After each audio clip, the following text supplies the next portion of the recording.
আন্তর্জাতিক মঞ্চে ভারতের প্রতিনিধিত্ব করে সাফল্যের সঙ্গে ফিরলেন জলপাইগুড়ির কৃতী যোগা প্রতিযোগী রুবিয়া খাতুন। সম্প্রতি থাইল্যান্ডে অনুষ্ঠিত দ্বিতীয় থাই কাপ ইন্টারন্যাশনাল যোগা চ্যাম্পিয়নশিপে অংশগ্রহণ করে ভারতের মুখ উজ্জ্বল করেন জলপাইগুড়ির রুবিয়া। প্রতিযোগিতায় সিনিয়র বিভাগে প্রথম স্থান অর্জনের পর দ্বিতীয় রাউন্ডে চ্যাম্পিয়ন অব চ্যাম্পিয়নের লড়াইয়ে ফার্স্ট রানার আপ হন তিনি। আজ দার্জিলিং মেল ট্রেনে জলপাইগুড়ি স্টেশনে নামতেই শহরের মানুষজন তাকে ফুলের মালা ও মিষ্টি দিয়ে উষ্ণ সম্বর্ধনা জানান। রুবিয়ার এই জয় শুধু তার ব্যক্তিগত সাফল্য নয়, গোটা জলপাইগুড়ির গর্ব।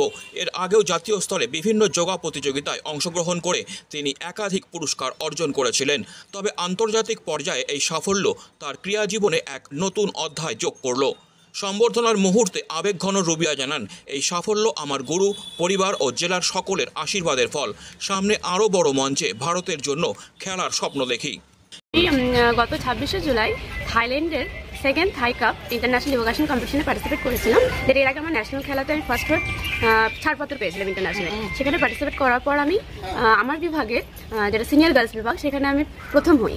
এবং খেলার রুলস অনুযায়ী প্রত্যেক গ্রুপে, মানে sub junior to super senior গ্রুপের প্রত্যেক ফার্স্ট যারা হয় তাদের গার্লস বয় উভয় সবাইকে নিয়ে আবার আমাদের সেকেন্ড রাউন্ড অনুষ্ঠিত হয়, যেটা চ্যাম্পিয়ন অফ চ্যাম্পিয়ন রাউন্ড। সেখানে আমি ফার্স্ট রানার অফ চ্যাম্পিয়ন হই। অনেক খুশি, মানে বলে বোঝানো যাবে না, খুব খুশি।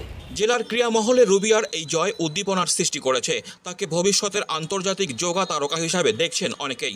জলপাইগুড়িবাসী আজ সত্যি গর্বিত। রুবিয়া দেখিয়ে দিলেন অদম্য ইচ্ছাশক্তি আর কঠোর পরিশ্রম সাফল্যের সিঁড়ি বেয়ে আন্তর্জাতিক শিখরে পৌঁছে দিতে পারে।